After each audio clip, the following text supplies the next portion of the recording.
Hello, my nuggets. A quick, technically future Vera here, editing in. I just wanted to let you know that YouTube has really upped its game with the AI detection and scanning videos. It's now able to read text on screen. So as a result, I've just had to pull my video.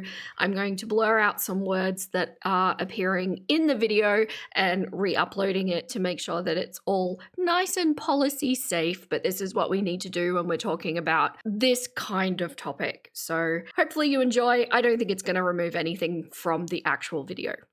More of the many hate comments that I receive every day. Just to be clear again, these comments really do not affect me too much at all. Like, I'm very used to getting them. Chapter 11. Answering everything, addressing nothing. The pattern that sealed her fate. In this chapter of our tale, the princess noticed a strange pestilence spreading through her kingdom. At first it seemed like a sickness afflicting her subjects, their voices growing harsh, their words turning sharp and cruel, speaking of things in her appearance that could not be repeated in polite company. But what the princess could not see, graceful and serene as she remained, was that this was no disease at all. Her subjects were becoming desensitized to her spells, almost immune to her enchantments. As they faded, equally the more desperate she was to perform, answering their questions with perfect composure, ignoring the very thing they screamed loudest about, deflecting the very topic that was most obvious. And in return, her subjects became more relentless and frantic. She thought she was weathering a storm, proving her strength by remaining unbothered. Each performance became a ruse of normalcy, a demonstration that she could stand before her kingdom and discuss anything. What she didn't realize was that she was feeding the very thing that would consume her. Each graceful deflection, each perfect performance only made them push harder, speak louder, describe more graphically what they all could see, but she refused to name. The princess believed she was winning this battle through sheer persistence, that if she simply continued to smile and perform her enchantments, eventually her subjects would tire of their obsession and return to admiring her magic as they once had. But some battles are lost the moment you choose to fight them. What began as scattered whispers would grow into a deafening roar.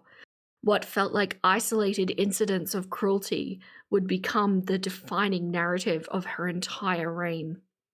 The pattern she established in these early performances, this dance of acknowledgement and denial, of engagement and evasion, of concert and deception, would become the bars of a cage that she would never escape. For you see, in choosing to address the hostility while refusing to address its source, she gave it permission to grow and fester. And in the decade that would follow, that growth would come to consume everything: her privacy, her peace, her person, until the pestilence she thought she was weathering became the very thing that would end her story entirely. Welcome back, Nuggets. This mother clucker's got some thoughts. Let's ruffle some feathers and get into the video. And if you would like to support my baby chick of a channel, don't forget to like, subscribe, and hype this video if you can, and go check out my other videos while you're here. Okay, my nuggets, welcome to chapter 11 of Eugenia's historical deep dive. We are continuing with 2015, although this is the first video of 2015 of content that was actually on her channel. The previous video was on her collab channel, Hearts Held, and this one is basically resuming the usual pattern that I have been doing up to this point. Now, my nuggets, something that I want to do at the beginning of every Eugenia video now, because I want everybody to be very prepared for what I intend to do. Before the Mother's Day incident, and very early on in my channel, I did a video called Time is of the Essence. And if you haven't seen this video, I encourage you to go watch it. Not even the whole thing. I do a reaction at the end of it. It's just mostly the first bit. about how I intend to handle the Eugenia topic should the worst happen moving forward. And I don't want it to come as a surprise to anyone. I know that not everybody is going to respect or agree with my plans at hand, but I want you to all be prepared. So I'm going to start linking it in the comments as a pinned comment and also in the description of all of her videos, because the sad fact of this is that I don't know how much longer her active story has left. So I will leave that there. You do with that what you will. Now, 2015 was an interesting year for Eugenia because she actually more than doubled the amount of videos that she was producing in 2015 compared to that of 2014 when you include all of the Hearts Held videos as well. In its entirety, just on her channel, we're looking at 8 hours and 36 minutes of content, which is a lot when you consider that her videos are usually a few minutes to several minutes long. And I worked out that she was producing on average 2.5 videos per week, which when you also consider that she was going live through this time and also managing her social media on Instagram, it's pretty much a full-time job. Like, there's not a lot of editing in her videos, but there still is enough editing that it would actually take time to do. And looking at the category breakdown of what I observed, it almost looks like she sat down and worked out, okay, I'm going to do a sponsorship video once a month. I'm going to do a Q&A once a month. I'm going to do a collab once a month. And then I'm going to fill in a bunch of shopping hauls and things like that over the top. So it almost looks very scheduled. And I think that although 2014, she really industrialized, 2015, it's clear that she actually made this a career. Now, today we're going to be focusing on the Q&A / responding to hate comments because they all kind of have a really similar message. And to be quite frank with you, some of it was so horrific that I can't even show it. And there is a lot of censoring going on, and YouTube at this time was a very different space where now we have, as creators, mental health protections in a sense where we don't get to see these kinds of comments unless we actually go looking for them in a special folder that is reserved for this kind of thing. But the kinds of messages that Eugenia was getting in 2015, and I have no doubt continuing on, really puts into sharp focus exactly why she's pulled away and has been as vague about everything as she has been, because I don't think there is any other way you could deal with this. It is just so intrusive. So without further ado, let's get into these videos and I'll show you exactly what I'm talking about. Editing Vera here. Just wanted to do a quick note on my previous Eugenia video. I did a little bit of a migraine warning because the background music volume compared with her talking, I actually found it to fully trigger a migraine for me. A lot of you were very grateful about that. Personally, I did not find these videos quite as egregious, but just continue on if you find that you do get migraines triggered by excessive or overstimulating noise. Just see how you go with this one. There might be a couple here and there that upset you, but I personally found a lot of this okay. So good luck. Hey guys, it's Eugenia. So a while ago, I made a responding to hate comments video, and it seemed like a lot of you guys enjoyed that. Like, I got so many requests to make another one. So today I figured I would make another one and respond to some more of the many hate comments that I receive every day. Just to be clear again, these comments really do not affect me too much at all. Like, I'm very used to getting them, and a lot of them are just kind of so ridiculous that I just kind of laugh at them, to be honest. So here we go. So this narrative of they don't really bother me with a slight little voice quiver, and that I get them all the time and they don't affect me, is a very recurring theme that we're going to hear in a lot of these videos, so much so that you could almost make it a drinking game. Don't. It's not healthy for you. She says it that often. And some of them are like fairly odd or ridiculous or even just light in a way, like these. So thin and so white. It's like looking at an ugly ass lawn chair. Hey kids, Eugenia is obviously a man. Beware, the internet can be a weird place. Unsubbed! I hate you now, Eugenia. How dare you talk bad about Frozen after I appreciated and supported you from the start? You are ugly foam, weak as toothpick and not. Do not know to move. Let myself what? And you said I'm ugly foam. Okay, I don't really see myself foaming at all, but okay. So you can see that these sorts of ones, this would be easy to shrug off. Although I don't support the overall message of giving these sorts of comments any acknowledgement at all, I do kind of like that she reads them as they're written and doesn't correct their grammar at all, and it makes the whole thing a little bit more ridiculous. So I'll give her that. But then it starts to get a little bit worse. And actually, she does a few of these responding to hate comments over 2015, and they do actually continue to get worse. And I have no doubt that's because she's doing these videos publicly, she's addressing them, people are seeing that they can get attention if they send her heinous comments. So it's kind of a self-perpetuating cycle in a sense. I feel like even if you are able to laugh at it and shake it off, surely it's not good for the mental health to be constantly immersing yourself in this sort of thing. Now, the clips that I'm about to play, I did have to censor quite heavily, but the words will be on the screen. So if you're not sure what was said because it was blanked out, look at the screen. Sorry for all of my nuggets doing housework while they listen to me. If you're driving, definitely don't look at the screen. No teacher would want to drug rape a skeleton. It's not really like I was trying to get drugged by a teacher, so I guess I'm okay with that.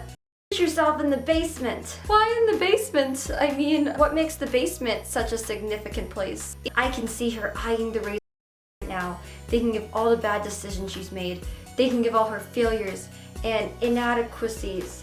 Then she thinks of me and is reminded of how easy it is to let go, to just let take over and calm everything down so that she can finally sleep. So she goes for it. And she whispers, "Thank you, John Singer," as her life slowly ebbs away. John Singer, I do see all your hate comments in my videos all the time, but I don't really think of you like that. I don't really think of all the hate comments you leave me and be like, "Thank you, John Singer," or anything like that. So I think you're thinking a little bit too highly of yourself.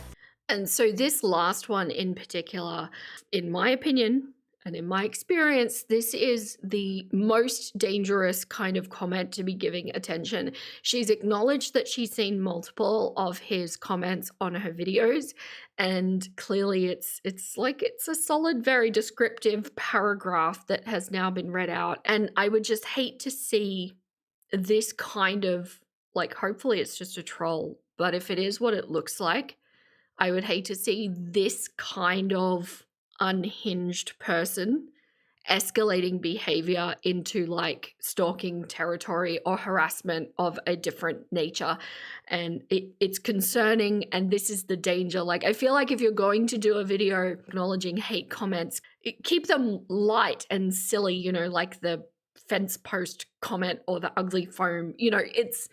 It at least doesn't have as much danger behind it. But as we move through, you'll see exactly what I mean. There are more of these videos. And another thing that is really evident in 2015 is the amount of attention that her condition is getting.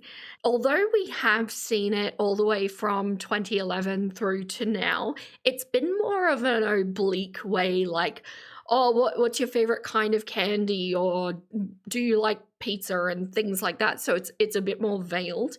But in 2015, we really see more of what we would expect to see with current day Eugenia, where it's directly pointing out the condition. Now, another take that she does with these responding to hate comments videos is she will acknowledge every single point in the comment except for the point, which is pointing out her condition. And here's some examples of that. Again, heavy censoring. This channel is just awkward to watch. Huge elephant in the room. Well, elephants are pretty cool, so I'm okay with that. Nasty chicken bone shit. I can't imagine what her looks like. Well, I mean, I wasn't really planning on showing you what it looks like, so I guess you wouldn't be able to imagine. You look like a Holocaust survivor. Wouldn't that be good though? Like, wouldn't you rather a Holocaust survivor survive than be killed because they were all having to go to those like oven places and get murdered? So wouldn't it be better if I survived? And later on, I'm actually going to even not just censor because it would be every other word, and I'm just going to put the things on the screen so that you can read them. But this is the kind of level, can you imagine, can you put yourself, you know, she's such a young woman who is relatively not experienced in the world, and she's having to deal with this kind of thing coming at her every single day. These days, YouTube is a lot better at protecting creator mental health. So like the algorithm reads the content, or the AI that YouTube has working for it, reads the content and determines whether it's going to be a positive comment or a negative comment. And if there's anything negative in it, it puts it all the way at the bottom of the unread list. So as a creator, I open my app and I see all of the complimentary ones first. Now, that is bad in the sense that it can create an echo chamber a lot faster with creators. But on the flip side of that, she wouldn't have seen these comments unless she went looking for them.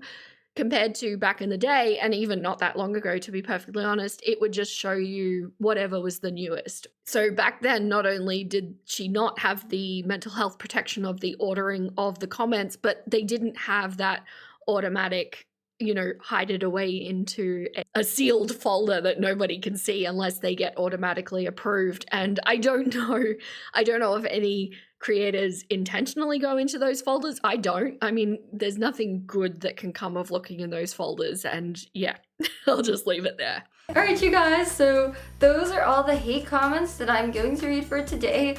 Again, like, I really don't take these comments too seriously at all.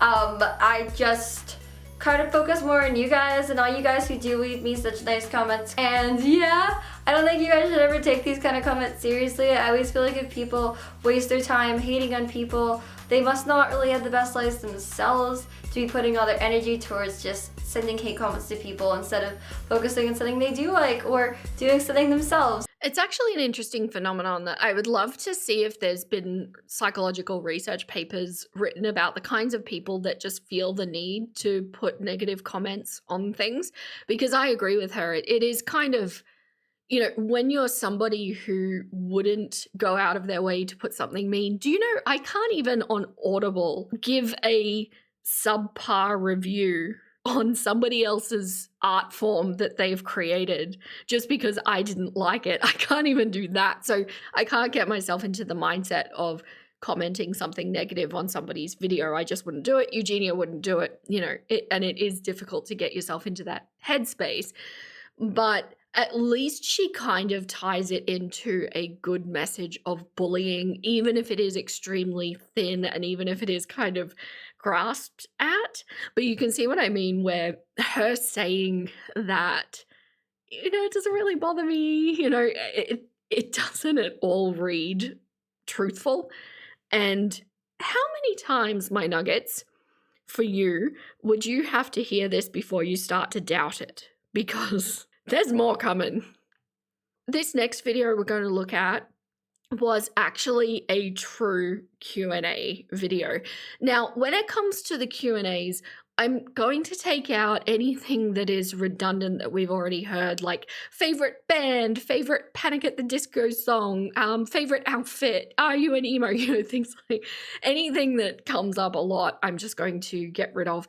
And as usual, I just want to highlight anything that's telling, anything that gives us some insight, anything that adds to the story, things like that. So a true Q&A should be a little bit lighter. Hey guys, it's Eugenia. I'm sorry I know my voice sounds a little raspy. I got sick a couple of days ago, just kind of randomly. So today I figured I would do another Q&A video, and I let you guys ask me some questions on Twitter, and now I'm going to answer them. Have you ever been to Europe? No, I've actually never been anywhere in Europe, but Europe seems pretty cool, so that'd be cool to go. So the travel thing actually comes up quite a bit in 2015. And at this point, Eugenia is 20, turning 21 this year. She hasn't traveled anywhere. And unfortunately, we kind of know in hindsight that she never really did get to travel. They go to Disney constantly. It's so sad looking back at who she was here and knowing that really the hopes and dreams don't come true because the condition just was allowed to fully take over the life. And I noticed something as I was watching this, more so than ever before. I actually am having a little bit of difficulty reconciling this person that we see on the screen conducting herself in the way that she does with this person that we've been seeing the snapshots of at Disney and things like that. And it's almost like my brain wants to reject that these are the same people. And it's just so sad to watch, and why I think it's so important to document all of these and to tell this story, because it really needs to be such a warning to anybody who thinks that dabbling in this is going to give them the control they want, because absolutely not. This only leads down a horrible path. What's the weirdest video you've ever seen on YouTube? I think everyone has definitely been on the weird side of YouTube before. I don't really want to say anything in specific because I don't really want to offend anyone who likes these kind of things, but I mean, I've seen some really weird like fetish videos and I just never understand those. They're just so weird to me. I don't know, just like certain ones I've seen were like super, super weird and I was just like, oh my gosh. Yeah, I've just seen some really weird ones, I guess. I don't know. Yes, do we all remember YouTube at this time and earlier as well? It was a different place. I've seen some things I cannot get out of my visual cortex at this time. And it's probably why somebody like Eugenia was able to become so popular on this platform at the time. And it probably wasn't until like 2017 to 2019 where the heavy restrictions started coming in on what kind of content was allowed to be there at all, and then to a lesser extent what kind of content was going to be limited for ad revenue. Before that, I don't know, it was a wild, wild west for quite some time. Which makes me wonder my nuggets. Using YouTube safe language, what's the weirdest video that you've ever watched on YouTube? I might reply with mine. Weirdest thing anyone's ever said to me? First one that comes to my mind is like this bizarre message I got the other day. It was this comment and they were telling me like they want to rape me multiple times and like pull off my hair and nails and make me eat them. And it also said as pictures of like throat and against like getting my skin off and doing all this crazy stuff. So that's probably one of the weirdest I've gotten. I am not even sure if I'm going to be able to sneak this through, because that kind of comment is just, it's next level. Hopefully it's not considered too graphic. But if you're not hearing this, it's because it was flagged and I've edited it out, so you wouldn't know anyway. But hopefully it's okay.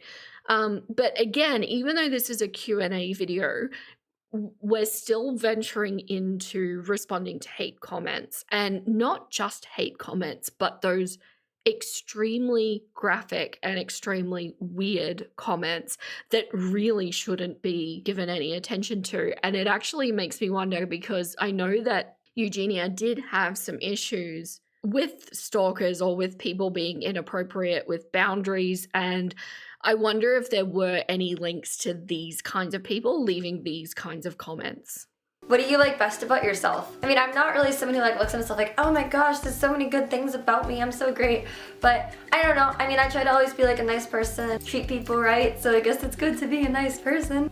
So I'm interested about this, just be kind and be nice to each other rhetoric, because we've actually been hearing this from the very beginning all the way through to the last time that we saw her online, actually. And Eugenia, without a doubt, has experienced some of the most severe hate that I've witnessed somebody have online, and she has weathered it all and pushed through it, and I have no doubt that it did have some sort of perpetuating cycle on her condition. But the fact that it started so early makes me think that was a coping mechanism instilled in her to get through the bullying that she experienced in school. And just like previous years, this year is not going to be a Eugenia year on the internet without mentioning her experiences with bullying. And it does come up quite a bit, I think, just because of the emphasis on these responding to hate comments. But we'll get into that as we go through. If you felt unneeded by everyone, no bonds of friends in your life felt like hell, what would you do? I think you just need to realize that sometimes those people aren't the people that you really want to surround yourself with, and to just kind of do things that make you happy and find people that actually, do care about you and are there for you. And those are the people that are more important than the people who aren't like treating you right. It always makes my heart ache a little bit when I see Eugenia, and especially a young Eugenia, giving out life advice to what is clearly an underage minor. Given the damage that we know she has caused over her time on the internet, and given, everything that's going on with these age restrictions and the lawsuit that her name keeps getting brought up in, it's just, I always feel a little bit tentative or nervous about knowing that she has been giving these teens life advice. And while what she's saying is technically correct, it's never really from a deep wisdom that she has fully understood and fully reconciled in her mind. And hopefully no damage was done. And like I said, with the bullying thing coming through so much, I kind of think that her way of dealing with conflict has been avoidance from the get-go. And I don't know if that's because that's what her parents taught her to do, or if that's just her natural nature because she is quite conflict avoidant within herself. But it's not always the healthiest way to deal with things. It's not, and not necessarily always the right way to deal with bullying in school either. And I'm not at all talking about, turning around and slogging them. That's not what I'm advocating for either. But you know what I mean? There's more nuance than I think a 20-year-old Eugenia could have possibly delivered to these teens who were looking up to her and seeking her advice. Will you marry me? Yes, I'll marry you, of course. Like, why not? Getting married, woo! So those are all the Q&A questions that I'm going to answer for today. Thank you all so much. You sent them in on Twitter so I could answer and stuff. Okay, I left that last one in there because for some reason that's what she labeled the video as, I'm getting married. Now, the next one is actually, well, it's kind of a Q&A. In its essence, it is pretty much a Q&A, but it was she got tagged by somebody else to do this particular set of questions. Now, it's called Too Much Information, and it actually highlights some really critical things that I don't think we've heard from her up to this point. Hey guys, I was tagged by my friend Nadia to do the TMI tags, so yeah, I'm gonna do it. And yeah, you guys are just gonna know so much information about me, like, whoa, craziness. First question is, what are you wearing? Yeah, I'm wearing this cat hoodie with these cool cat ears, and I'm wearing these ripped pants with like these dots on them, so yeah. And I should also show you guys the back of this because the back of this is actually really cool. And this is the back of this, so yeah, I thought it was pretty cool. Would any of you judge me? I do kind of think that hoodie is really cool. How much would you judge me if I maybe put that lace up on the back of the next thing that I made? It's cool, okay? I like this era of Eugenia's fashion. I definitely would have been wearing all of this at that age.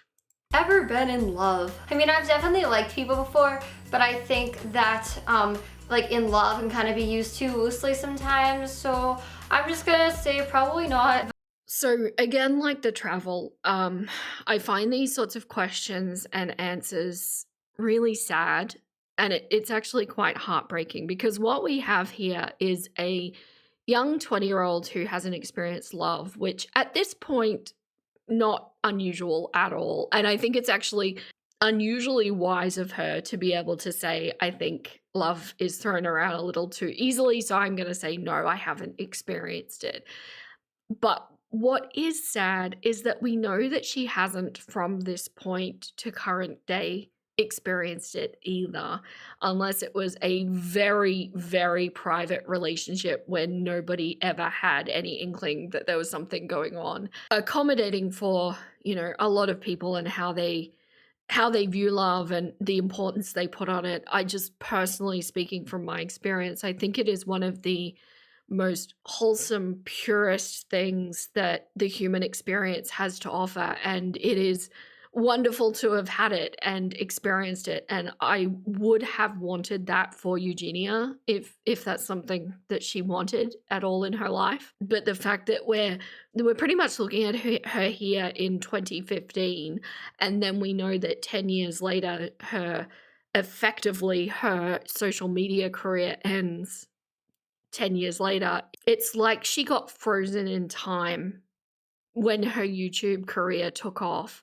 And it's one of the reasons why I say I don't think she could have gotten healthy while being on social media. I don't think that Amber Lynn or any of those women with conditions can get themselves healthy while being online. But unfortunately, of course, what we're seeing with Eugenia is even now that she's offline, she's still not getting healthy, if it's even still an option at this point. Have I ever had a terrible breakup? Nope, not really. And like the having experienced the love, sometimes a terrible breakup can come with it. Sometimes a lost love can come with it. And it's all just part of that human experience.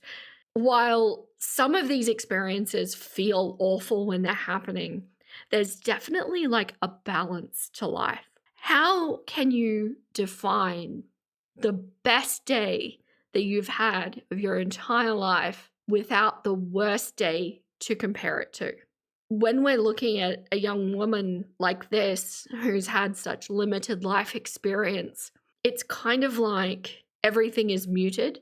Nothing's an extreme, so everything just travels along the midline. And look, maybe you're sitting here listening to this going, well, I would rather that than some of the heartache that I've been through. But sometimes in that sensation, that also negates the really good times. Like I said in my video that I did on Eugenia, actually, after Buzz passed, the grief that you experience after losing someone that you deeply care about is in direct correlation with the amount of love that you felt. So sometimes it's important to have those heartbreaking moments because it means that the joyful ones were there. But Eugenia, she didn't get these things.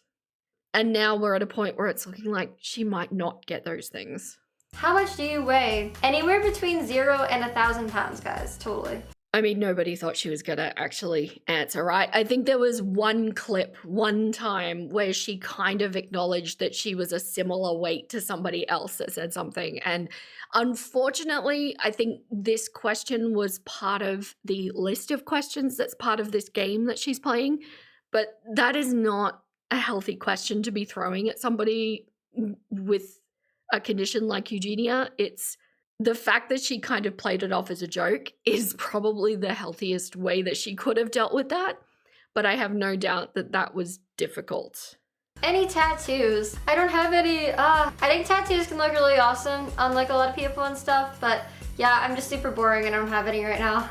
Any piercings? No, the only piercings I have are my ears, and I don't have gauges or anything. I just have a regular piercing on both of them. I wonder if she still doesn't have any tattoos. Do we know? Does anybody know? I'd say she's probably still just has the same. And you know what, my nuggets? I am such a quirky girl. I'm such a minority. Like, I don't have any piercings or tattoos either.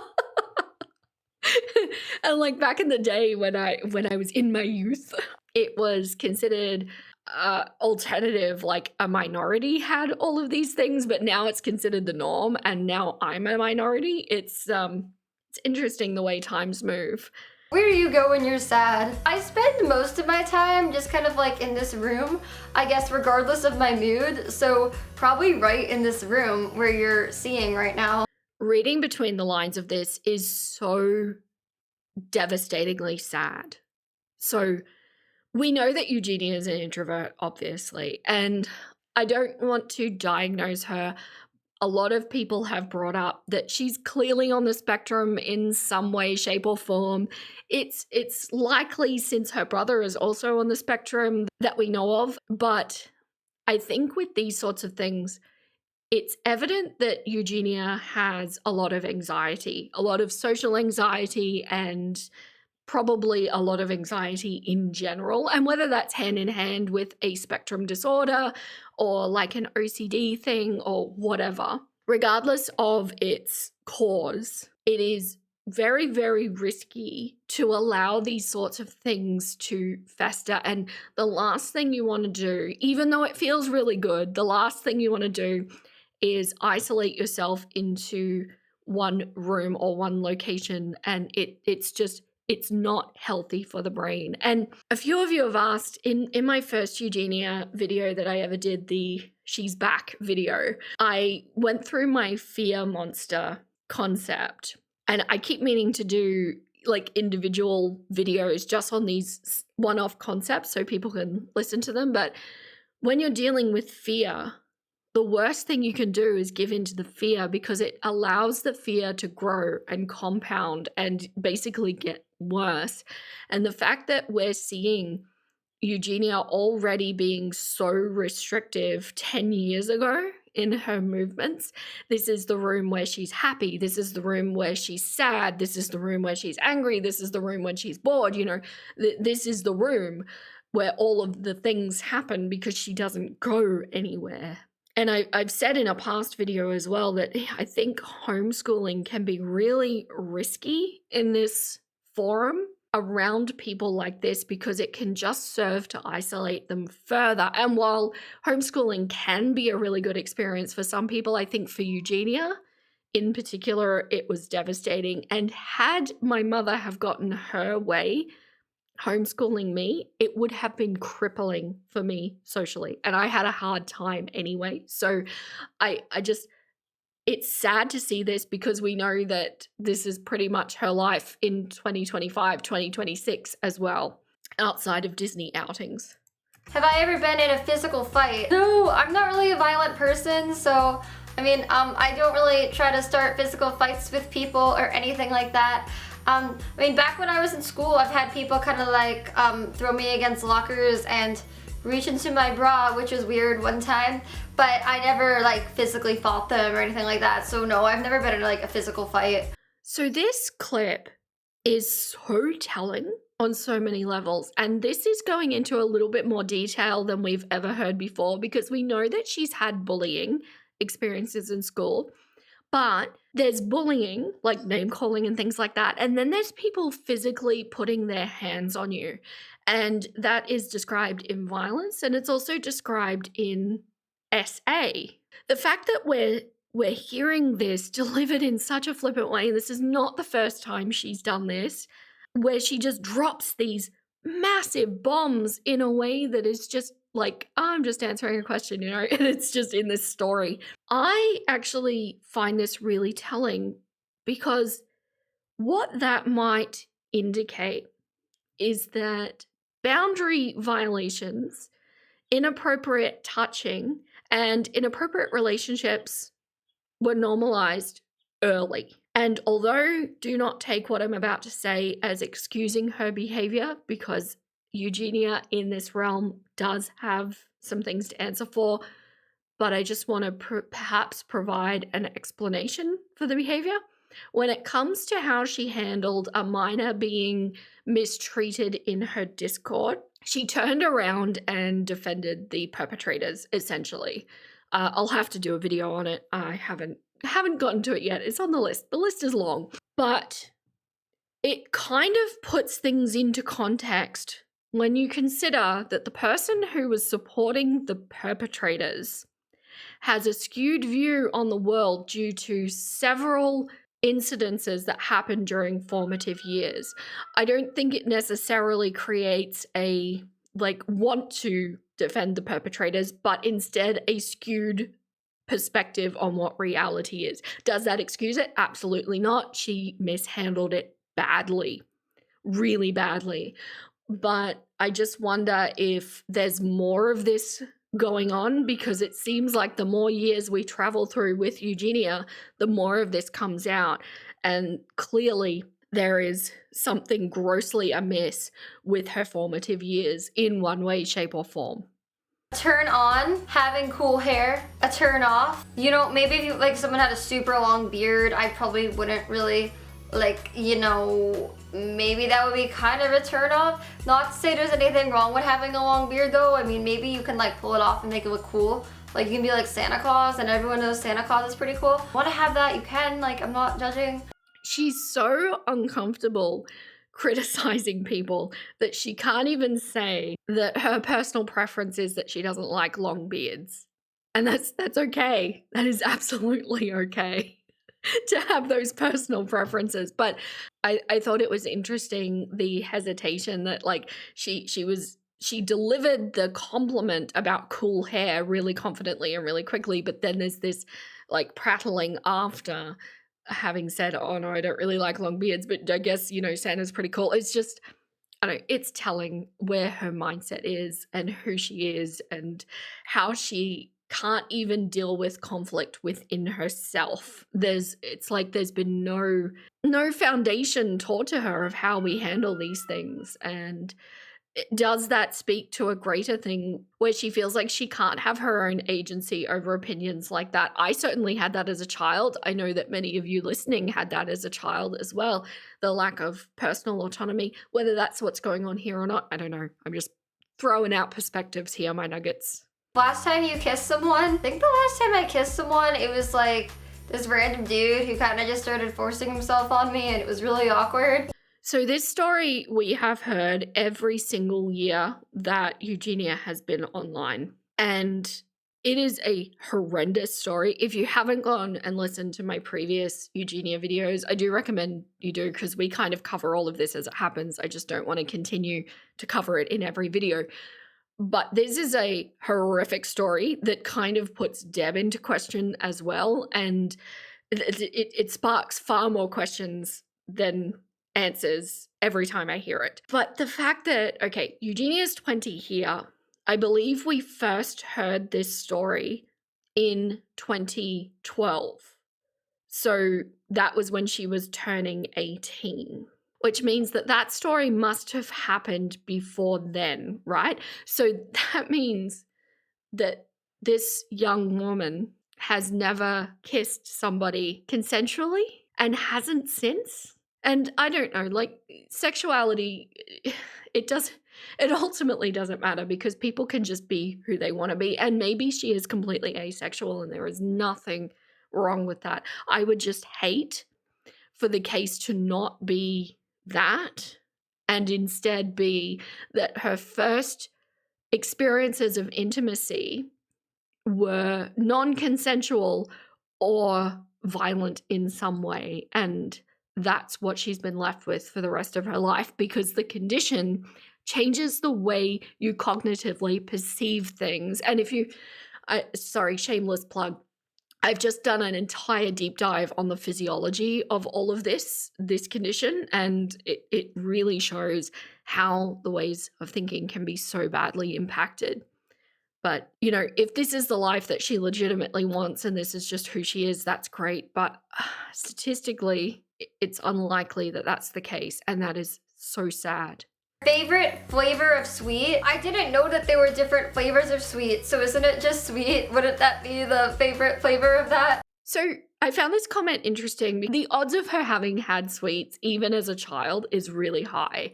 And you know that there's different flavors of sweet. Even if you wanted to say, like, the sweetness of a gummy compared to the sweetness of a chocolate, those are two different flavors, right? So we're either trying to really push the condition narrative where it's like, oh no, I don't eat those things, you know, that's not for me, because she doesn't want to talk about it.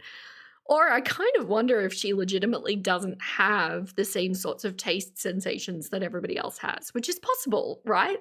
Or even potentially having a smell issue where you can't taste things the same as everybody. I don't know. It's interesting though, especially when you layer it over the condition that she has. Okay, so this next video is not technically a Q&A. It is more of her bullying rhetoric kind of video, but it actually fit in this category better than any other category. So I'm going to leave it here because it matches the vibe of everything else that's going on. Hey guys, a lot of the time I'll be reading my YouTube comments and honestly a lot of them will be really mean. And a lot of the comments are just kind of like, oh my gosh, like you look like you're stuck in 2007 or 2006 or whenever those emo years were. Oh my gosh, did somebody punch you in the eye and give you a black eye? And sometimes I feel like more of my comments are just kind of people complaining about why they don't like me and what they don't like about how I look or the way I'm doing my makeup or just like whatever, and it's stupid. I just try to be nice to everyone, honestly, so I don't really ever really understand why people feel the need to just go and like my comments or whoever's comments really. So this is why I worry that the only form of conflict resolution that she's learned is to just, if I'm just nice and kind to everyone, then that's all that matters. And I do think that that is part of it, but I don't necessarily think that just teaching the child that is necessarily giving them all of the tools that they're going to need in, say, the workforce or extended schooling or even just friendships. And I worry that only giving the toolkit of, if you're just kind and nice, that's all you need to do, it kind of sets up a child who is going to be very easily taken advantage of. And in particular, the people that I would be concerned about taking advantage of that child are people like Jeffree Star, exactly like that. And I don't think that Deb's history of taking the easiest route, the course of least resistance, and then teaching Eugenia to take the course of least resistance really did her any favors at all in the long run. I apologize, my boys are doing a crow party.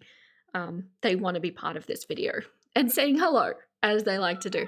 But instead, and age appropriately, to be able to teach, well, how to self-soothe, how to stand up for yourself still in a respectful way and still maybe conducting yourself in a polite way, but there's ways that you can still do that while not necessarily being kind and nice, but at least valuing your own self-worth, if that makes sense. And I see time and time again, every time Eugenia talks about this bullying, it always boils down to, don't worry, they're not a permanent part of your life. Just be nice and kind, and that's it. And it's only avoidance and no setting up your own personal boundaries for your own self-worth. I just kind of wanted to tell you guys that you really should not ever listen to those people. I mean, to be honest, like reading a lot of the stuff that I read online doesn't honestly bother me that much because I'm really used to hearing it, and back when I was in school, I would get like tons of crap too. So we're hearing she's used to it because this is literally all she's gotten her entire life. And the only solace that she's found was when she was homeschooled, sitting alone in her room. I went to like multiple schools because I had a really bad, weird school experience. That's a whole other story. But in the last school that I went to before I started homeschooling, I was not popular at all, and a lot of people really did not like me for some reason. It wasn't really a school where you could really just say you wanted too much because they had uniforms, and I don't know, I'm like totally against uniforms, but yeah, they had uniforms. And I don't know. She's speaking about this as though having a bad school experience is a small percentage of the population, when in actual fact, as you grow and you kind of meet people and you get to learn about different aspects of life, you learn that it's actually a small percentage of the population who had a good high school experience. I think it's fair to say that most of us had something to varying degrees of severity, of course, or maybe it wasn't socially at all. Maybe it was the actual curriculum or the teachers or, whatever the case may be. But because she was pulled out of school and she was taught that avoidance is really the easiest way to deal with things, then she never got to learn that that's actually the case for most people. And especially in the school environment, because I don't think many students at all would stand up in front of a group of people and say, yeah, I'm having a really hard time at school. Everybody masks, everybody pretends like everything's fine. So then you're the odd kid in the middle of the room looking around at everybody else seeming fine. That's not the effective lesson to learn. Perhaps being able to perceive the complexity of others' lives, but then again, what if her parents are unable to see that and were unable to teach her that? You know, I don't know. And I know it's like really hard to not listen to people in school sometimes because I have to like realize those people really do not matter as much as you think they matter. And a lot of times those people, they just like put all their energy towards bringing other people down and hating on other people. A lot of times they don't end up doing very much with their own lives because all they can focus on instead of doing something positive and making people happy is like bringing people down. I do think that this is oversimplifying people that do this. Because nobody's lives are just as simple as pigeonholing someone, right? We're all multifaceted. We all have different aspects of our personality, different motivations, different currencies. And I just think that, and just to say, like, all of those people just put all of their energy into bringing people down. I do think it is an oversimplification of that type of person. Although I am with her and I can't fully get my head around it, you can at least acknowledge that, like, there's more going on there. I don't really put a label upon myself because I don't really think that you can ever narrow a person down to just a label because every person is like an entire person and every person is different. But it doesn't really bother me if people call me that or anything like that. Everybody just kind of did what society and what other people wanted them to do, and everyone just started dressing exactly the same and acting exactly the same and just being exactly the same.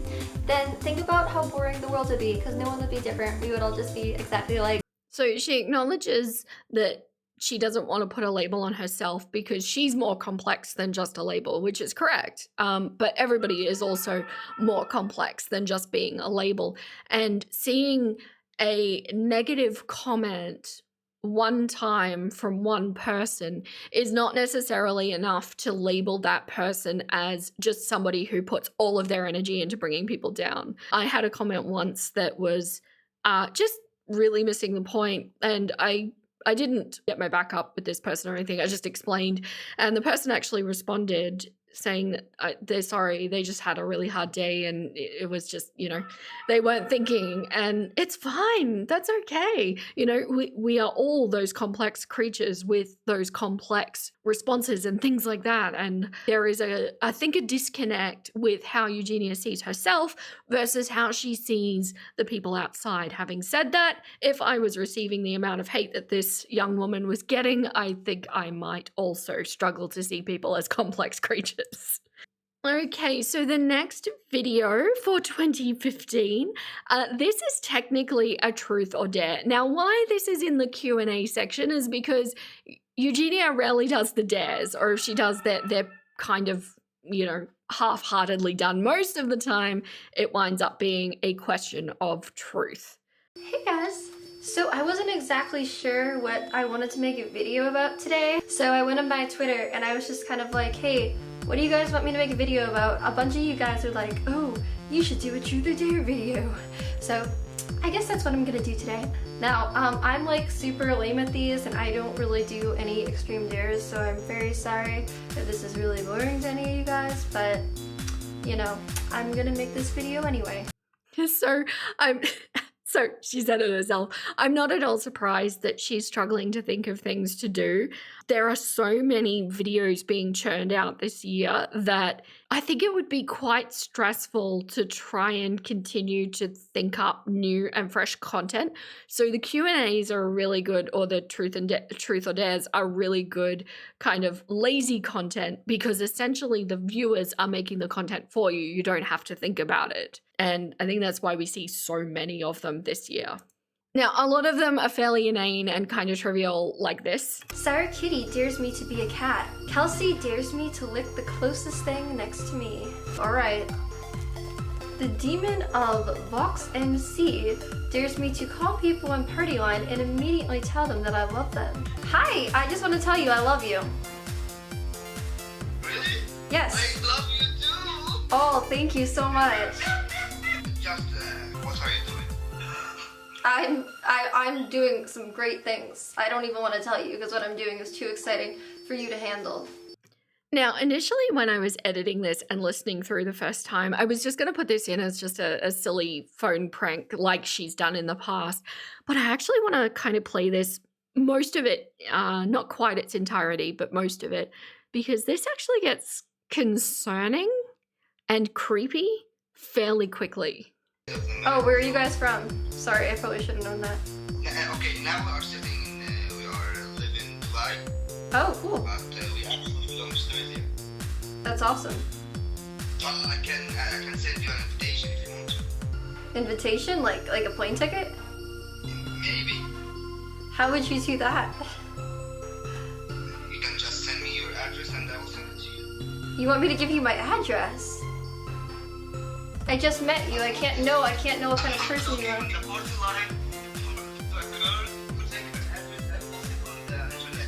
It's kind of foolish thing to do. It is kind of a foolish thing to do, but there's some crazies out there. I'm only 12 though, so it's like I don't know if I'm ready for this. 12? Yeah. You can't travel alone, right? No, I need to go with my parents. 'Cause I'm 12. Says the connection dropped. Well, that was good timing. That was super, super awkward. And honestly, I really hope that this was just trolling or maybe a fake phone call, because that got concerning very quickly. But what I wanted to highlight was Eugenia was really clearly uncomfortable that this conversation was going on for so long, and she couldn't just face the conflict and end it, right? And although there are several ways of getting out of this call, including just hanging up. Like, I mean, it's a stranger on a party line. They're not going to find you. You never have to see them. Just hang up, right? But instead, the option that she went for was to almost victimize herself and infantilize herself in order to get herself out of a sticky situation, or at least a situation that she felt was heading in an uncomfortable direction. And I think that's really telling based on how she sees herself, based on how she sees conflict resolution. And we kind of got to see it play out in real time, how when put under pressure, what she defaults to. Fortunately, though, this video continues on, as you would expect a Truth or Dare video to go. Gaming God Johnny dared me to make a black joke in this video. You know what I'm saying? I'm not racist, so I'm not gonna be making racist jokes. So my black joke is like, hey guys, so like, what did the black cat say to the black dog? We're both so black and dark, like crazy. This is not working. Alright guys, so those are all the truths and dares I'm gonna do today. Serious question, my nuggets. I wouldn't have associated necessarily every black joke with being racist. Like, I can see that obviously when most jokes when you're talking about races are talking about tropes which can be interpreted as racist, but I wouldn't have said they're all racist. I don't know, I'm interested to hear your take on that, because obviously the situation is a little bit different in Australia than it is in the US. But I wish we had have seen more of this kind of, you know, awkward, funny, quirky Eugenia. It's what I really enjoyed of her early content. And it's almost, now that I think of it, what Johnny Gilbert does in his content as well. And it's this awkward, you know, emo person that doesn't know how to socialize. And it's endearing. I find it endearing anyway. But she doesn't continue doing that as time goes on. Okay, and on to more Eugenia advice videos. Hey guys! So yeah, the weather's actually really nice today, so I figured I would film outside here. And I thought today I would do a kind of like advice video for you guys. And I went out to my Twitter and I asked you guys to like send me some advice questions, and now I'm gonna answer some of them. So here we go. Watch Cherry Bomb Forever says, what can you do to stop your family keep going on about you getting a job? I try to get one. Obviously it doesn't work. Even if you don't have a job right now, just like whatever you're passionate about or whatever you're interested in, just kind of start taking steps, like working towards getting to the point that you want to be at, or like getting the job that you want, or just doing whatever it is in life that you want. And even if you're taking steps towards that, then that's a good step in the right direction. So yeah, or just keep applying. If you already kind of know what kind of job you want, just keep applying around. And I'm sure if you work hard and just don't give up, eventually it will work out. Solid advice from the young lady who has never had a traditional job in her whole life. What I did find interesting, though, is that she didn't start talking about alternative ways to have a job like she does, because she's definitely made this a full-time gig at this point. So, you know, some advice in that direction would have been cool, but no, we're going to awkwardly talk about a process fairly incorrectly as well that we have no idea about at all. How do you make friends? I'm really not that social, asked Allie. Don't make friends. Just kidding. I guess try to find people who have things in common with you, because I think when you have things in common or have common interests, maybe, then you can kind of have something to talk about, maybe. So maybe like go on the internet and whatever you're into, I'm sure there's a lot of people on there, and that can be a good start. Find things that you have common interests with or something, or join something like a club or something that people have common interests. And I get the impression that the people that send in these questions are minors. And all I can think is, if you're not making friends as a minor, you're in for a rude awakening as an adult, because it just gets so much more complicated to make friends as an adult, especially if you're an introverted adult. But yeah, I guess groups and hobbies is the way to go. Do you know, the most fun that I've ever had in a social outing was I was going, this is, you know, before the events of 2020, I was going to a crafting circle, and it was full of like I was the youngest in the room by a solid 40 years, and it was great. It was so good. I resonate with 90-year-old women on a level that should probably be concerning.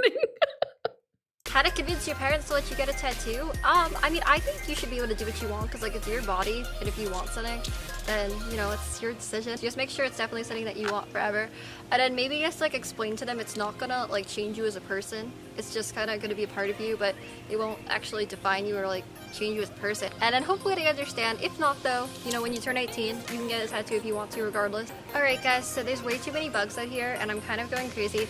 So I think I'm gonna end this video now, but. Yeah. Now, this is exactly what I mean about Eugenia giving advice.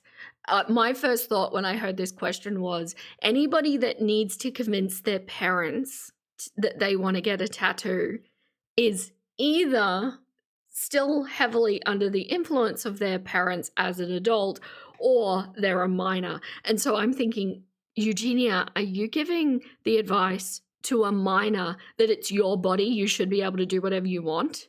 That's horrible advice. Categorically, something that is permanent on your body. And then at the end she says, but then when you're 18 you can get one anyway. So she knows that this is a minor, or at least has assumed it's a minor, and that's the advice that worries me. Parents, be aware who your children are watching and looking up to. I cannot stress that enough.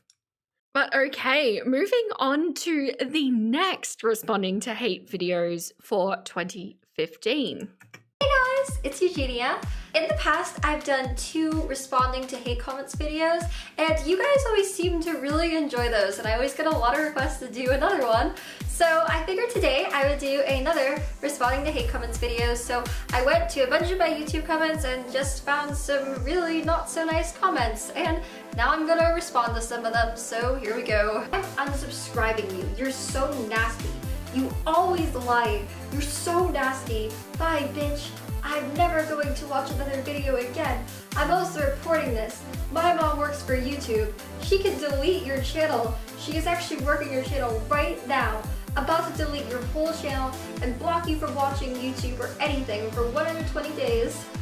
Like, it says this comment is from a day ago. If your mom really worked for YouTube and was doing that right now, then I probably would be banned from YouTube already. And as of right now, I'm still not banned. So, like, I don't know if your mom actually works for YouTube. I'm sorry, I think she's lying to you. I do like how she handled that. Sorry that she's lying to you. Not like I think you're lying, but no, it's your mom. She's lying to you. Like, this is probably an example of the best kind of quote unquote hate comment that you could possibly respond to, right? It's going to be fairly harmless. It's clearly from a child. I hope. I just had this visual of like some 40-year-old hunched over their keyboard going, my mom's going to cancel you on the internet.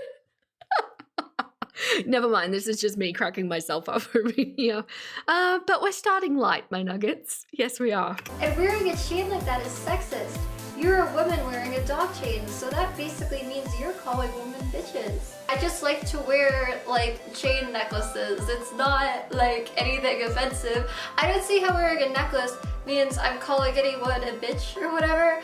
And plus I'm a girl, so why would I be calling all girls bitches when I'm a girl? Like, that is what we call internalized misogyny if we were going to argue this commenter's case. This is a real kind of comment. This happens, my nuggets. And if you cruise around at the bottom of my comment sections, you start to find things like this. And again, probably a very benign one to give attention to, but it's just like, I don't know, it starts to get into the realm of ridiculous at a certain point, especially when the context of the video is just not at all that. Like, she's an emo girly pop. She likes to wear her chains, okay? looks like a Tim Burton wannabe. Don't hate fans. Don't call them that. It's not very nice. So this one is interesting because if you notice, she didn't actually read out the entire question. The question also includes, after Tim Burton wannabe, who needs to seek medical attention. And she opted to just completely leave that section out. And this is something that we're going to see a lot of from Eugenia for the rest of this year. And interestingly, I believe that this is pinpointing exactly where this pattern started. And we know that this kind of, oh, I'm going to acknowledge your hate comment, but I'm going to completely ignore the very clear information that you're trying to get out of me, this kind of like cat and mouse game that she starts just continues to grow over the next decade. And it's eventually the thing that gets her mass reported. It's the thing that takes down her social media career. And it started in 2015. This was a decline that was a decade in the making, and I was kind of shocked to see that really start. But there are so many examples of this. Watch, like, if you read what's actually in the thing, or she reads out most of them. Fortunately, this is one of the few that she skips over, but she will acknowledge every single point in the comment except the one relating to her condition. It's just a complete blank on that bit of the information. This bitch puts Sharpie around her fucking eyes and puts her hair under a giant bowl to style that shit. I know I wear a lot of black eye makeup, but I've actually never used a Sharpie. I use legit eyeliner, like, every day. And I've never used a bowl to style my hair, like, ever. That's just not a thing for me. So there were 3 points in that comment. There was the condition, there was the Sharpie around the eyes, and there was styling the hair in a bowl. She only acknowledged the Sharpie and the bowl. Where are her parents? This girl is crying out for help. I don't think I made a video crying out for help, so yeah. Why do you care who my parents are? And even this one, although it's acknowledged, it's not acknowledged in the same. And you can see this pattern emerging that we fully know as current day Eugenia, and you can see how this is the pattern that led to her social media career decline. And I almost think it would have been better for her to not acknowledge any of them, because by acknowledging part of it, it's like giving a permission base for that person to escalate the comments to see if they can actually push the threshold to actually get her to acknowledge this condition. Had she have just not acknowledged the comments at all, like ever, even in her live streams, it might have been less of an exciting game for these people to play, because then there's just no attention at all, which kind of removes the currency or the point of it all, right? And I was really kind of shocked to be able to like go, oh, this is where it started. Although we have seen aspects of it building up to this point, the sheer number of it, it's like she's gone, okay, this is a problem. I don't like this. This is how I'm going to deal with it. And then just locked that in and gone full tilt on this pattern for the rest of her career. Looked like an AIDS patient. I actually didn't really know what an AIDS patient looked like, so I didn't really think it made you look different. So I still don't know if having AIDS makes you look different or not. But I looked up like some pictures of AIDS patients, and it looks like most of them get a lot of like dots, kind of like red marks like on their body and stuff. I don't have any of those like red marks on my body. So I don't really see how I would look like an AIDS patient. Not that there's anything wrong with people with AIDS at all, but yeah. And again, we're kind of avoiding what's actually going on here. And I don't know what kind of image searches were coming up in 2015. Of course, I cannot confirm that. But if you put in AIDS patient into your Google search now, you can see the sorts of images that are coming up. And it's pretty clear what they're saying. And if anybody's interested at all, this has actually been a hyperfixation of mine for a very long time. I get a little bit nerdy about various medical things. If anyone's interested, the marks that she's talking about on the skin are called Kaposi sarcoma. They're actually a cancer of the blood vessel lining, which create like purplish or brown kind of patches all over the skin. But yeah, that's a side quest. I just can't help myself. And it's one of the few that I've actually witnessed in real life, playing out in real time as well. Alright guys, so those are all the crazy extreme hate comments that I'm gonna read for today. I really don't get too upset with some of these comments or whatever because, you know, I'm kind of like used to getting a lot of hate, and I just kind of feel like if you guys are ever getting a lot of hate put upon you, you should never take it too seriously. If anything, you should just kind of laugh about it. Or going and hating on you, chances are they're not too happy with their own lives or they wouldn't be doing it. So we get the same little bully spiel. Again, doesn't really bother me, you guys, you know, that kind of thing. This is why I say, how many times does it take for her to say it that make you start doubting her sincerity at this point? Hey guys! Today I'm going to be doing a Q&A video.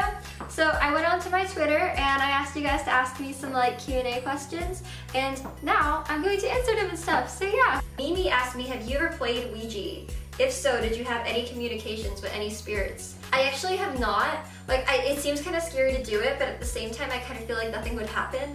But like, I'm kind of curious to do it, just like to see if anything would. I kind of always wanted to see a ghost. I don't know why. Fun fact about Ouija boards. Has anybody ever played with one? I feel like there's so much emphasis placed on the possibilities of Ouija boards, and I would, again, another hyperfixation. I don't know why she keeps bringing them up, but now I want to talk about them. Did you know that Ouija boards were actually created in 1890? They're not this old mystic thing that has existed. It's literally a board game that was created by the Parker brothers, who are the same people who created fun games like Monopoly, Clue, Trivial Pursuit, and Bop It. It's a thing. It's just a board game invented by some dudes who like to invent board games. Stars asked me, did you love school? No, I like literally hated school, like more than anything. Alright guys, so those are all the questions that I think I'm going to answer for today. So, of course she hated school. So look, a lot of the questions in this particular Q&A were things that we've already heard about, you know, like favorite music and rubbish like that I do not need to keep rehashing. I like to be thorough and document all of the videos because, you know, that's just my style, and a lot of you seem to really resonate with that. But the bulk of them is just such repetitive. Like, these people are just asking the same questions over and over and over, and it makes for redundant historical document keeping. So this is the final responding to hate comments video of 2015. So there were 3 in total, although technically more if you include some of the Q&As factoring hate comments as well. Hey guys, it's Eugenia. I haven't done a responding to hate comments video in kind of a while. Usually when I do those, it seems like you guys really enjoy them. So I thought today, I found a bunch of like the meanest, craziest hate comments. I actually had to double check that I hadn't put this in by accident because she's actually wearing the same outfit that she was on her last responding to hate comments. She's wearing exactly the same dress, different hair though, but yeah, no, I'm not wrong. This is a different video. And I thought I would share them with you guys today and respond to them. So yeah, here we go. Where do I send the donations to your funeral? Will the wake be on YouTube? I don't really have any funeral plans, so I don't know. So this video is going to be a good example about how I say that the behavior of the quote-unquote haters is escalating. And I do believe it's because of the attention that she's giving them. Because of course they're like, oh, if I put this ridiculously graphic, horrendous comment, I might get attention from the person I'm watching. And there's actually a famous quote from Fight Club. I'm weirded out about how often Fight Club comes up in my videos and lives, but anyway, and that is, if you could be either God's worst enemy or nothing, which would you choose? And that's essentially what these people are doing, right? They would rather be noticed even in a negative way, but get that attention than be nothing at all. And that's the danger of giving these kind of comments that kind of attention, because it's essentially giving it permission to happen. Okay, now the next few clips that I want to highlight, I can't even have her reading them out because I would just be censoring far too much. But these, I'm going to have them up on the screen. If you're in a place that you can read them, you can read them. I will just sum them up in different words, so if you don't mind. So this person is making mention of how she appears, calls her a whole bunch of names, tells her to go do something to herself that YouTube has absolutely no tolerance of me saying in any way, shape, or form. And this is horrible. This is horrible to say to anybody. And the fact that Eugenia is getting them and then reading them out, it's really, really bad. The next one compares her once again to Jack Skellington, of course, and then says that she looks like she hasn't consumed anything since the invention of a certain toy. The next one outlines how they want her to grow up because it's not Halloween every day, after calling her some names, telling her to dress mature for once, and then called her some more names and spelled things incorrectly. And finally, the thing that is, it's just so unacceptable. Even if you're trying to be edgy or quirky, this kind of thing, saying this kind of thing to somebody is just beyond not okay. And I'm sure that a lot of them are minors themselves, but it's horrendous. Now let's get back into some that I can just censor. Use that phone to order a pizza and eat it whole, you anorexic emo. I mean, I don't really feel like eating a pizza right now. If you want to call and order yourself a pizza, then go do that. And again, we're going to acknowledge the only point that is not the actual condition in the video. You look like an anorexic member of Black Veil Brides. Sorry. I actually love Black Veil Brides. Like, what's wrong with Black Veil Brides? Again, don't acknowledge the part that is actually the condition, but we'll talk about Black Veil Brides. The graveyard wants its bone back. Anorexic bitch, go to rehab. Well, I guess apparently I went to the graveyard and stole some bones, and I don't think I'm giving them back, so oh well. So it's that relentless, no, I'm going to avoid the thing that you want me to talk about and just acknowledge everything else that was said. And I have no doubt that if a comment was only referencing the condition with no other embellishment, she probably just didn't respond to that one at all. And again, I really can't just censor this one, but it's valid because it's essentially saying she's worse than a bully because she is causing thousands of young middle school girls to walk in her shoes. They then go on to reference other certain wartime activities, but that is valid, kind of, half of it is valid, and it is ultimately the concern that we all have, right? And the whole basis of her being mentioned by name in this social media lawsuit. But this one This one struck a nerve because we know how she feels about bullying, and so she actually responded to this one. And so I really do not see how I'm doing that, because I'm not encouraging anybody to look like anything or to become anything. I think everyone's beautiful, and I think everyone should try to be happy with themselves and stuff. And I'm literally just making videos, and I'm not telling anyone to look like anything or to do anything. So I think that's kind of ridiculous to compare me to him. And unfortunately, this is also to become her entire argument towards people who accuse her of doing this. And it never evolves past this. This is it. Eugenia feels that so long as she's not actively saying, this is how to, or this is what I do, things like that, fill in the blanks, I can't finish them due to YouTube rules. But she feels that so long as she's not doing that, then she's not promoting her condition, which is categorically untrue. We know that.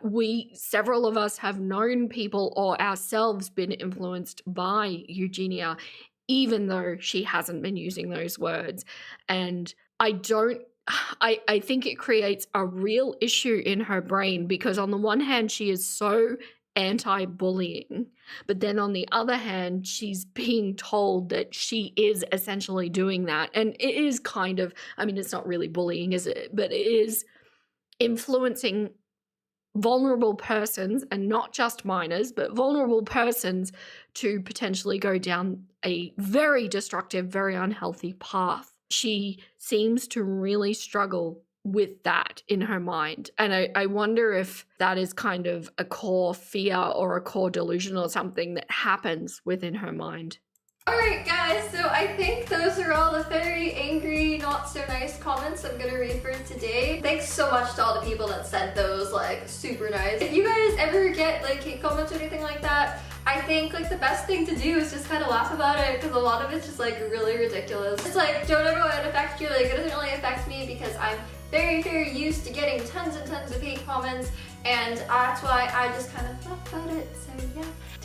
And so with more than a decade of hindsight now, you can really see it, can't you? You can really see this is the pattern. This is what she stays doing for the rest of her time on the internet. And is it no wonder that she became a problematic figure? Because she's not acknowledging the truth. She's not, she is almost enabling it and encouraging it while also not addressing it. And this just creates, it is the foundation of a truly toxic community that she is getting ready to build. And this was the real beginning of it when it really took hold. Okay, and the final video for 2015 that exists in this category, and we're doing an extreme truth or dare. So where do you think this is going, my nuggets? Hey guys, it's Eugenia. Today I'm going to be doing a truth or dare video. I haven't done one of those in like kind of a while, and usually it seems like you guys like when I do those, so here we go. Wear all my cat accessories, my tail, cat gloves, and ears, and walk and meow like a cat. Now, this one, I believe, was worded like this because I made a really super quick mention of it in the first Truth or Dare. They kind of asked for a very similar thing, but she didn't really give them what clearly the content was asking for, right? This is how it actually played out. I had edited it down as one of the, trivial things, but look at this. This is how it actually played out. I can totally be a cat for you. I've now got my cat ears on, and I grew a tail, so I'm officially a cat now. But come on, that's not the content they were asking for. This is what they were asking for. Meow, meow, meow, meow, meow, meow, meow.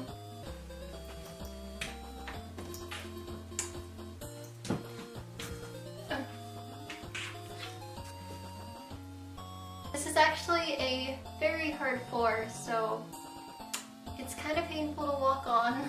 And this is the kind of content that we're going to delve into in this extreme truth or dare. Did you ever steal something? I've never purposely tried to steal anything or anything like that, but I have accidentally somehow stole a couple of things from stores. It's really weird. I'll think I put them away or whatever, and then later I'll like check my purse and there's stolen items. So I guess I'm like a subconscious thief or something like that. Once I accidentally stole Charlie Sheen fake cigarettes from Disney. I accidentally stole a Jack Skellington like head keychain, but like again, neither of these were on purpose, so don't steal things, guys, because you could potentially go to jail, and jail does not seem like a fun place. Do you know where my brain first went to when I heard this? I actually had a friend in primary school who clearly had a bit of a problem, and she would actually not put things into her own bag. She would slip things into the pocket or the bag of people that she was with. And it kind of makes me wonder, was there somebody around Eugenia who was doing that? Like, because you would remember, wouldn't you? She, of course, could be lying, but it makes me wonder, you know, is she lying? Is she just very kind of absent-minded, or was there somebody around her doing it? But never mind, back to the eccentric interest content. Jack dares me to put on my heelless boots and jump a few times. Dares me to hug my favorite pair of shoes. Ellie is Frank Trash dared me to reenact my first YouTube video. So you gotta bend down, you wanna put your hands on your hips right here, since your hips are obviously here, and then you want to just kind of go up and down. You want to like try some different styles, maybe spin around and stuff. This is the higher style, and then this is the lower style. Do some hand movements with your hands to add in some style. Talk about how sexy my pale hands are. You know what I'm saying? Look at my hands.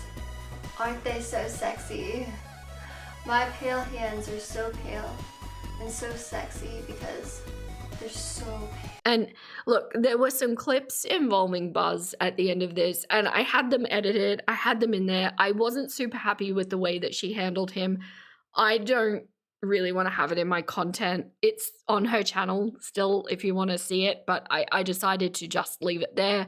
I hope you're cool with that, because I don't love it when animals are used as props in the way that she did it. Like, this dog was clearly stressed out about what she was trying to do and just not at all, you know, he was there to be loved, like this beautiful, innocent little being that he was. And I don't know. I get a little triggered, my nuggets, when it comes to animal stuff. And I'm not saying it wasn't egregious. I don't know. It made me uncomfortable, and it's my channel, so there. Super mature. I hope you guys liked this video, and if you did, make sure you give it a like. Subscribe if you want to see more videos from me and stuff. And yeah, alright, I love you guys so much. Alright, bye! So that was a long one, my nuggets. It's a very extended, and I was going to blend this in with another category too. I'm really glad that I opted to just do this one in its entirety, but I think it really highlights what I was saying about the patterns that she established that would then continue on through the next decade of her social media career, and starting to build and encourage that toxic community that circled her throughout that time. And I don't doubt that it would have worsened her condition and her mental health. And how much empathy you want to have around that is completely up to you. I'm not going to say anything is right or wrong, because ultimately this was built by her hand. I don't think that she fully understood, and I find myself saying again, I wish young lady Eugenia had have had somebody in her life who was able to guide her through and help her navigate these sorts of issues, because anybody who was versed in social media would have been saying to her at this time, this is not going to go in a healthy place. And I don't think that her parents are either clued in enough or plugged in enough to have been that person for her. So I don't judge those who don't have empathy for Eugenia, because she has done quite a bit of horrendous stuff in her past. But at the same time, especially after having gone through the deep dives that I've done on her condition, I also can't help but not have empathy for the effects of the condition, if that makes sense. It's a very complicated situation. But let me know what you think, how that made you feel, and did it surprise you that it started this early and with such vigor as well. But if you're still here listening to me, thank you so much. Can you give me a never-ending nuggets in the comments so that I can give you nugget points? I appreciate you. And an extra special thank you to all of my cluckers who support on YouTube, memberships, and Patreon. Don't forget, I've just dropped another members-only video on Eugenia's condition. It is finishing up the aspects of her condition, and I'm getting ready to start a new series very shortly. But thank you so much, all of you. You make my world go round in my videos and in my lives. It's so much fun. But that is all the clocks I have left to give. Stay golden, my little nuggets, and I'll catch you next time. Hey! Hey! I'm gonna go watch another video. Let's go!